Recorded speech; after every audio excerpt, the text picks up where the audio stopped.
And so on that note, it's my great pleasure to invite Greg Anderson, who is the University Librarian, to officially open the exhibition. Thanks, John. I would like to extend a very warm welcome today to everyone here to the very fabulous You Are Here Now exhibition. I would like to also acknowledge the apologies of Professor Kevin McConkie, who's the Deputy Vice-Chancellor, Academic and Global Relations, who sends his apologies because he's overseas. Now, Kevin actually mentioned the suit, and I've really got to confess, I haven't said this to Kevin, that I was hoping he was going to choose the pink one. I had my heart set on that lime green, but it really came down to what we would fit in, and I'm a bit podgy, so it came down to pink for me because it's 36 as opposed to 32. Now, there are some other secrets there. Anyway, I think what's really important for me is that this exhibition is the first project of its kind at the university. That we've been able, through the equity grant process, obtain some funding this year to host this exhibition, which is celebrating those from a gay, lesbian, bisexual, transgender, intersex and queer background. Our staff and students who are members of this family are here to celebrate their past, their present and their future. Now, I'm going to refer to that long category of names as gliptic for the rest of my talk. So since the commencement of the Ally Network back in 2007, there's been an increase in awareness of and support for gliptic staff and students on campus, and a growing awareness that needs to continue with the introduction of the ongoing commitment of Ally members and the wider university community, including the Queer Collective.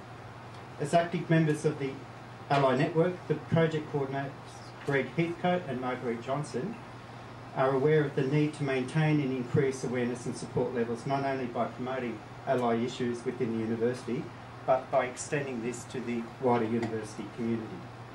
You Are Here Now infers that a journey's taken place, and outside along those walls is a human tapestry of stories. Some of them are quite sad, but for example, if we look at the Yellow Socks affair, it shows that people, through expressing their love, were subject to discrimination, through fining and even imprisonment. There are, however, some other interesting tidbits, things like the origins of Lolita Lick Me Out. But I think what's really notable in all of this is that we have a celebration of our community, and I'm very, very touched by those personal stories, and I'm really grateful that those of our staff and students have been prepared today to share them with us. There's special acknowledgement and thank you to some key people with this exhibition. Dr. Marguerite Johnson from the School of Humanities and Social Science, and my own staff member, Greg Heathcote, who works in the Cultural Collection area. Also with the support of Miss Lynn Keeley, who's our Special Collections Librarian, and Johnny DeGravio, who I'm sure we all know. Yeah. And also I need to acknowledge Danilo Monica, who is our graphic designer and used his skills to great advantage to assist with the preparation of the posters and the story. Also thank you to Belinda Munn, who is our Manager for Equity and Diversity, for her support with the grant, and of course for Kevin McConkie for approving it. I'd also like to acknowledge the hard work of the partners, particularly Lenny. She has worked back many nights this week preparing all the bits and pieces and the wonderful displays that we see around us. We'd also like to acknowledge and thank the Newcastle Regional Museum for their contribution, the suits, etc., and for lending other materials that will make the display very special.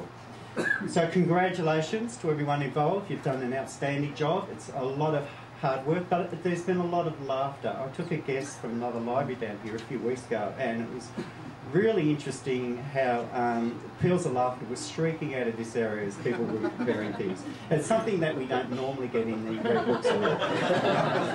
So, thank you again for coming. I declare this officially open. Enjoy.